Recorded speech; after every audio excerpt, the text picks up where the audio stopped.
Reliable 100% fiber internet, kaya ang sarap maging tambahay with Red Fiber. Around 20,000 individuals or 4,969 families were affected after a magnitude 7 earthquake jolted Abra and nearby provinces on Wednesday, July 27. President Ferdinand Marcos Jr. and some cabinet officials on Thursday, July 28, visit the affected areas in Abra to check the situation on the ground. In a press conference, Defense Undersecretary Jose Faustino Jr. reports at least 5 casualties, while at least 114 people sustained injuries. He also says around 2,312 families in Ilocos Region and Cordillera Administrative Region are currently in evacuation centers.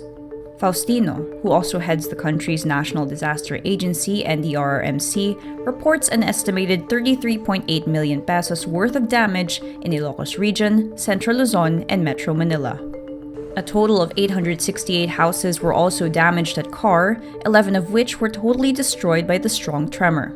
Seismologists have also recorded 798 aftershocks. Scared to return to their homes after the earthquake, some affected residents in Abra province spent the night sleeping outdoors. The recent earthquake is the strongest earthquake to hit the island of Luzon since 1990, when a magnitude 7.7 temblor struck. Meta, the company that owns Facebook and Instagram, removes the verified account of Xiao Yumol, the suspect in the Ateneo shooting incident that killed 3 people. In an email to Rappler on Thursday, July 28, the tech company confirms they had taken down Umls' Facebook and Instagram accounts.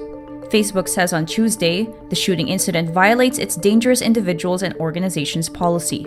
Prior to the takedown, Umls' Facebook account had over 73,000 followers.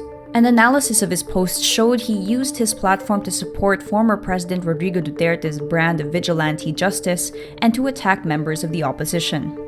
An earlier Rappler investigation found over half the posts mentioning Umol on Facebook from Sunday, July 24 to Tuesday, July 26 support or sympathize with him. In 2020, the tech company acted similarly in banning Kyle Rittenhouse, the 17-year-old gunman who fatally shot 2 men in Kenosha, Wisconsin in August that year. It also removed posts praising him on the platform, but reversed the policies after Rittenhouse was acquitted in November 2021. Cybercrime Division Chief Christopher Paz of the National Bureau of Investigation Cybercrime Division says they support the passage of the Anti-Online Sexual Abuse and Exploitation of Children Bill. Effective po ang ating mechanism, ang pag-prevention, pagsugpo, at pati rehabilitation po sa mga biktima ng ganitong klaseng krimen. And we want to further continue that, and napakaganda po nitong batas na ito para at mapag-ikting pa nga po ang pagsugpo natin sa mga ganitong klaseng krimen. Senator Risa Ontiveros held a briefing with representatives of the NBI, the Philippine National Police, and Facebook representatives on Wednesday to give updates on online sexual abuse cases in the country. Ontiveros says representatives of Facebook committed to address online sexual abuses in the country.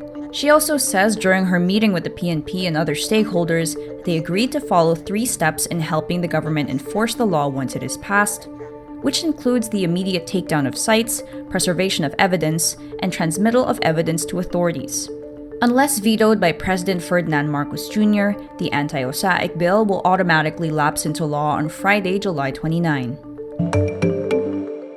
President Ferdinand Marcos Jr. officially convenes his legal team on Wednesday, July 27, to start discussing his government's strategy in dealing with the International Criminal Court, or ICC. The ICC has an ongoing investigation into crimes against humanity allegedly committed by Marcos' close allies in the Duterte administration. Marcos' legal team includes Chief Presidential Legal Counsel Juan Ponce Enrile, Executive Secretary Vic Rodriguez, Solicitor General Menardo Guevara, Justice Secretary Boying Remulla, and Foreign Affairs Secretary Enrique Manalo. Former President Rodrigo Duterte's palace spokesperson Harry Roque was also there as a private counsel to Marcos. Guevara says the only agenda they discussed was the government's position on the ICC investigation.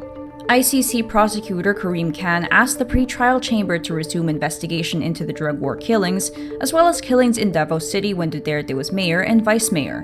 As part of due process, the chamber invited but not required the Philippine government to submit a comment by September 8. The Philippine government affirms its commitment to fight impunity for atrocities crimes, notwithstanding the country's withdrawal from the Rome Statute, especially since the Philippines also has a national legislation punishing atrocities. Remulla earlier told reporters the Justice Department is busy collating data and the results of the investigations being conducted about the drug war. K-pop group NCT Dream cancels their 3-night concert, The Dream Show 2 in a Dream, scheduled for July 29 to 31, as another member tests positive for COVID-19. According to Soompi, SM Entertainment breaks the news on Wednesday, July 27, after NCT Dream member Renjun catches the virus. Group leader Mark Lee was also diagnosed with COVID-19 and was supposed to sit the concert out. In the statement, the agency calls the decision unavoidable and asks for fans' understanding. The Dream Show 2 in a Dream was supposed to be the group's first solo concert since the pandemic. NCT Dream, who were named Pen Shop's global ambassadors in May, performed in Manila for Begin Again, K-pop edition, in the same month. Meantime, K-pop idol Jang Gyuri will be exiting Promise 9 after the expiration of her contract with her former agency, Pledis Entertainment confirms on Thursday, July 28. According to the agency, the singer maintained the conditions of the original contract with her former agency, while the other 8 members of Promise 9 signed new exclusive contracts with Pledis when they transferred in August 2021. Promise 9 will continue as an 8-member group with the remaining girls starting in August. Gyuri will wrap up her promotional activities with the group in Promise 9's 5th EP, From Our Memento Box, which features their song Stay This Way.